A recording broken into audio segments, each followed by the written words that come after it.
اسلام آباد chamber of commerce and industry نے Ethiopia کے اعلیٰ سطح وفد کے دورہ پاکستان کے موقع پر اپنے آڈیٹوریم میں پاکستان ایتھوپیا بزنس فورم کا انعقاد کیا۔ وفاقی وزیر تجارت سید نوید قمر اور ایتھوپیا کے وزیر مملکت برائے خارجہ امور مسگانو اریگا مہمان خصوصی تھے۔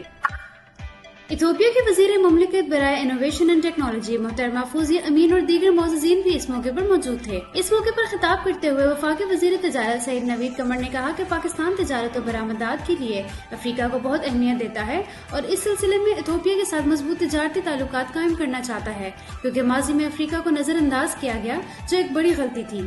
انہوں نے کہا کہ پاکستان غیر ملکی سرمایہ کاروں کے لیے ایک پرکشش مارکیٹ ہے، لہٰذا ایتھوپیا کا تجارتی وفد پاکستان میں جوائنٹ وینچرز اور سرمایہ کاری کے مواقع تلاش کرے۔ انہوں نے کہا کہ پاکستان کے لوگ افریقہ پالیسی کے تحت پورے افریقی خطے کے ساتھ کاروباری تعلقات کو بہتر کرنے کی کوشش کی جائے گی۔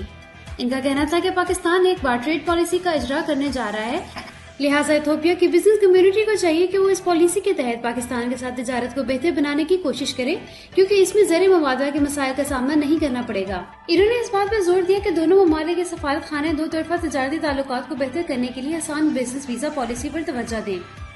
ایتھوپیا کے وزیر مملکت برائے خارجہ امور مسگانو اریگا نے اپنے خطاب میں کہا کہ ایتھوپیا پاکستان کے ساتھ کاروباری تعلقات کو فروغ دینے کو بہت اہمیت دیتا ہے۔ انہوں نے کہا کہ ایتھوپیا افریقہ میں ایک تیزی سے ترقی کرنے والی معیشت ہے اور اس نے ایک 10 سالہ اقتصادی ترقی کا منصوبہ بنایا ہوا ہے۔